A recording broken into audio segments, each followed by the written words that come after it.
y tienen que seguir dando esperanza a todos.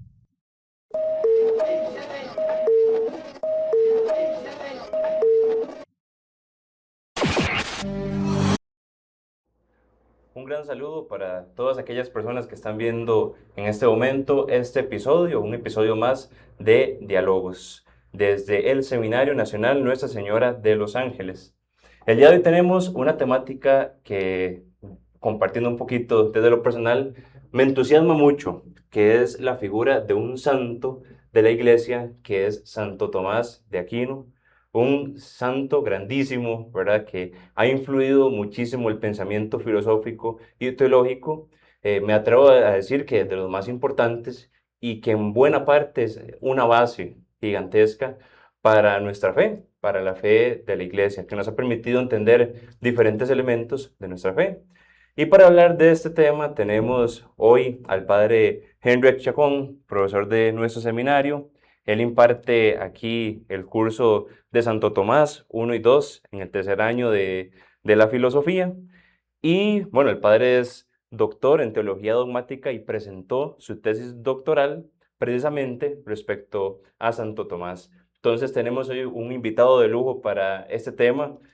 Definitivamente el padre sabe lo que viene a presentarnos. Y padre, muchas gracias por aceptar la invitación a este programa. Muchas gracias, Luis, y gracias a ustedes que van a ver este podcast. Muchas gracias.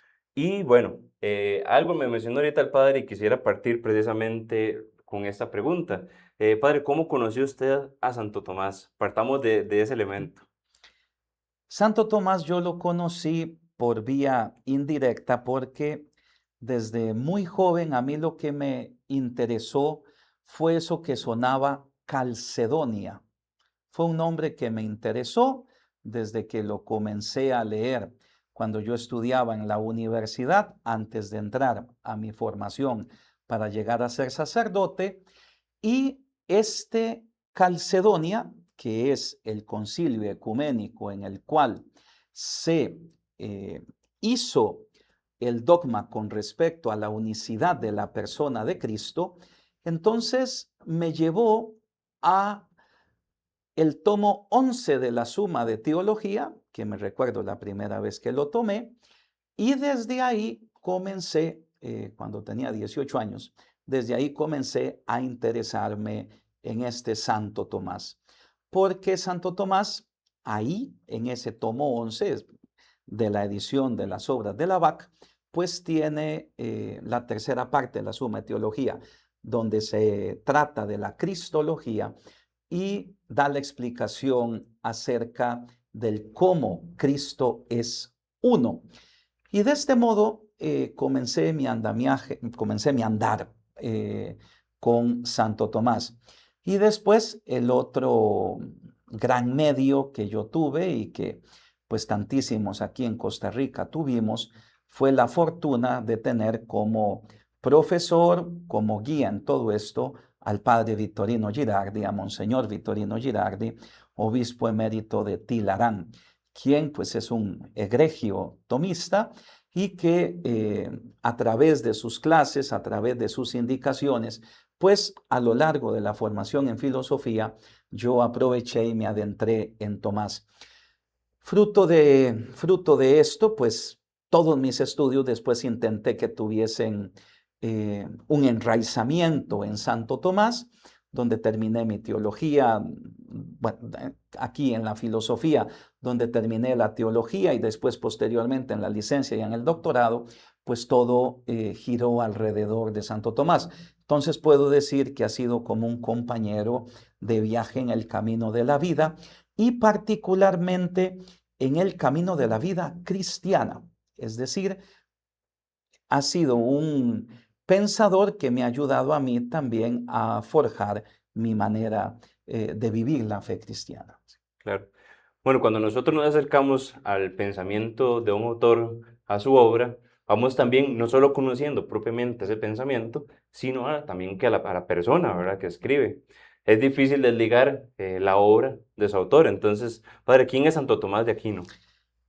Entonces, hablar de la figura de Santo Tomás en tan pocos minutos, evidentemente, pues es una injusticia intelectual, es algo pues absolutamente imposible. Aquí lo que voy a hacer es un acercamiento muy, muy breve. Hablar de Santo Tomás de Aquino es hablar de una de las mentes más brillantes de toda la historia de la humanidad. Y en el ámbito propio del cristianismo y más en el ámbito propio de la Iglesia Católica, estamos hablando de uno de los autores que más influjo ha tenido a lo largo de toda la historia del catolicismo a partir del siglo XIII. Estamos hablando de un gigante del pensamiento, estamos hablando de un autor que ha sido recomendado por muchísimos pontífices, estamos delante de un autor que ha sido recomendado por único caso en la historia, por un concilio ecuménico, estamos delante de un autor que en el mismo Código de Derecho Canónico se pide que se estudie, es junto con San Agustín de Hipona los dos autores que más se citan, por ejemplo, en el Catecismo de la Iglesia Católica. Estamos delante de uno de los teólogos, porque Tomás ante todo fue teólogo, que posteriormente, cuando la Iglesia ha tenido necesidad en época de crisis, ha bebido de su pensamiento para que ese pensamiento teológico particular de Santo Tomás después pase a ser doctrina de la Iglesia Católica. Ya no es el pensamiento de un teólogo, sino que pasa a ser doctrina de la Iglesia Católica.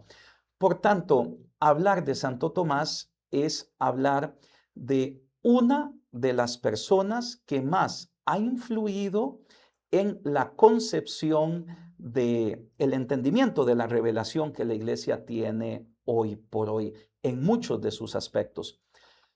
Estamos hablando de un hombre nacido en el 1224-25, muerto en el 1274, apenas vivió 49, 50 años. Desde muy niño, a los 5 años, pues fue dado como oblato al monasterio, a la abadía de Monte Cassino, en el Lacio, con la esperanza de que llegase a ser abad de esa gran abadía, porque Santo Tomás provenía de una familia noble. Posteriormente ingresará con los padres dominicos, ingresará en la orden de predicadores, estudiará en Nápoles, estudiará en París, estudiará en Colonia, en Alemania, estudiará de mano de San Alberto Magno, que tendrá un profundo influjo en él. Santo Tomás se va a ver beneficiado además por factores culturales particulares propios de su época, ya las universidades, la introducción de Aristóteles en Occidente, el método teológico que se había pulido, y él terminará también de culminar esa obra. Nos encontramos con circunstancias eclesiales y también culturales en las que él pudo tener esta formación. Posteriormente, a lo largo de su vida, por los avatares de la obediencia religiosa, él terminará en la corte papal de Orvieto, donde tendrá también acceso a la biblioteca papal, lo que le permitirá acceder como teólogo a todas las actas de los primeros concilios ecuménicos. Él será el primero que va a citar estas actas en su obra teológica.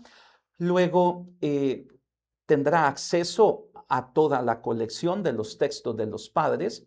Él será un gran especialista en los padres de la Iglesia. Formará allí mucho de su gran bagaje teológico. Él siguió en su formación prácticamente el íter que se seguía, el camino que se seguía. Fue bachiller sentenciario, es decir, tenía que estudiar las sentencias de Pedro Lombardo, la famosísima obra del siglo XII, y comentarla. Luego tuvo la posibilidad de llegar a ser maestro en teología por la Universidad de París, allí también será profesor en 2 periodos.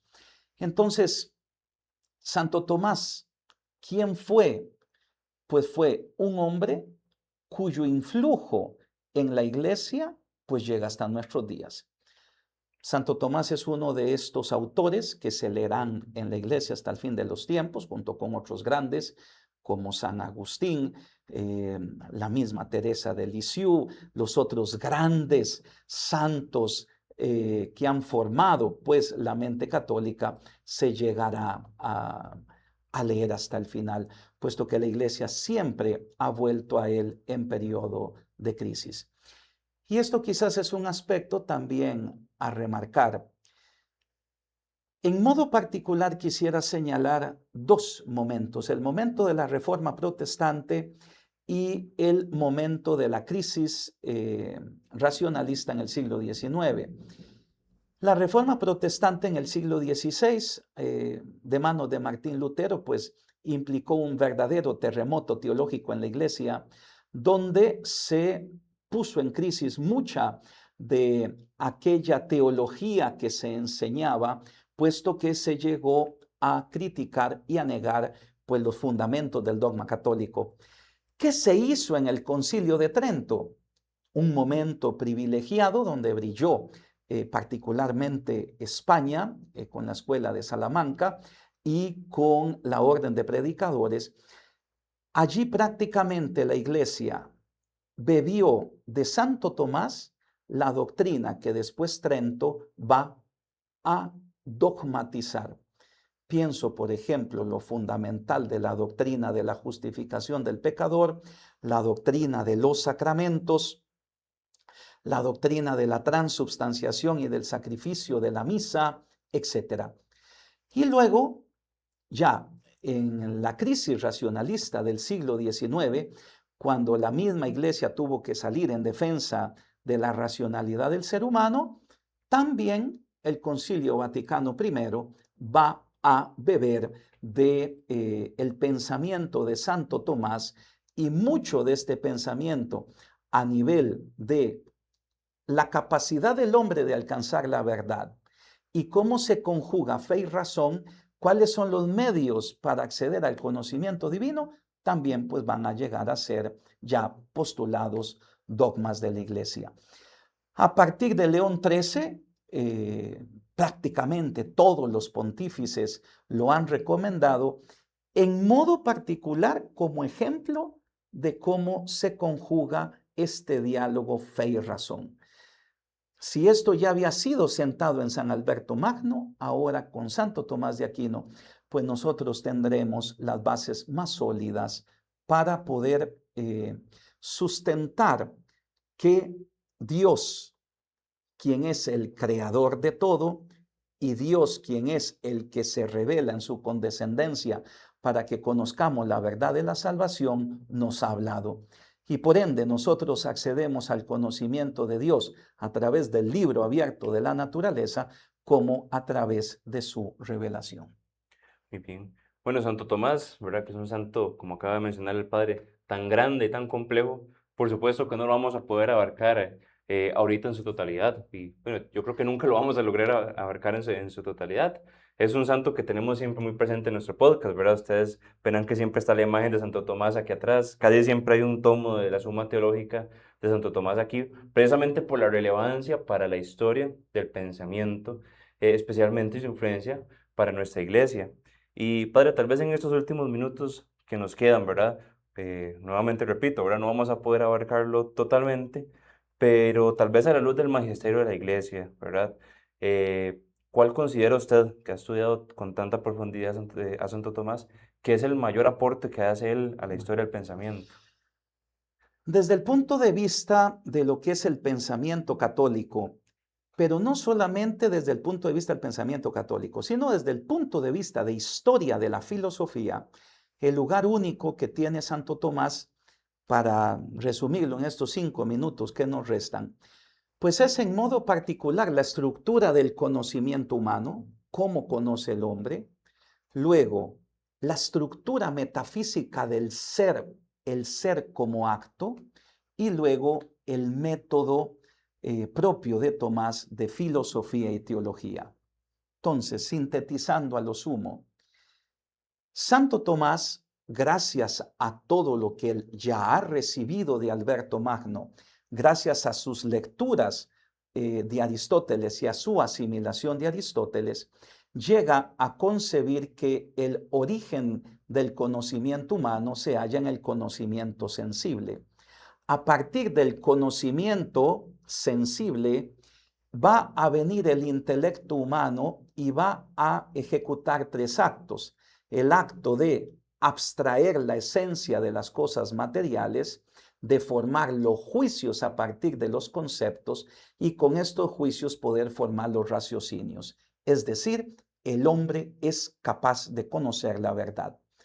Diciendo esto, evidentemente, se rechaza todo escepticismo, se rechaza todo empirismo, se rechaza todo racionalismo, se rechaza todo idealismo.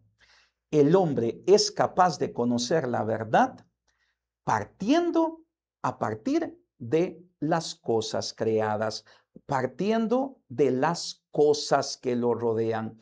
Esto hace que el filósofo por excelencia que Tomás utilizará sea Aristóteles, aunque no solo, puesto que tendrá profundos influjos de Platón en la doctrina de la participación, etc. El hombre es capaz de conocer la verdad. Luego, el ser. La pregunta sobre el ser, pues, recorre toda la historia de la filosofía, toda, y Santo Tomás será quien dará el gran salto cualitativo metafísico partiendo de la doctrina aristotélica del acto y la potencia, el acto como perfección, la potencia como capacidad, entonces dirá que el ser es el acto último y definitivo, el complemento último de toda la realidad. Para Aristóteles, el acto último era la forma. Tomás dará ese paso en la historia del pensamiento y concluirá que es el ser el acto de los actos, el acto gracias al cual existe todo lo demás en el ente, que es precisamente aquello que participa del ser. Esta doctrina del ser como acto hoy está siendo pues muy retomada en el discurso filosófico, particularmente en el discurso filosófico anglosajón. Por eso es que Tomás viene muy estudiado hoy en el mundo de lengua inglesa, puesto que es una doctrina del ser que no puede ser desdeñada fácilmente, sino que permite entender el cosmos en el cual nosotros nos movemos. Por eso su doctrina del ser como acto del ente, su doctrina del ser como acto, a partir de Dios concebido como el ipsum esse subsistens, el mismo ser subsistente, que por participación da el ser a todas sus criaturas, entonces lo constituirá en uno de los testigos del pensamiento filosófico de la historia universal. Y luego el método.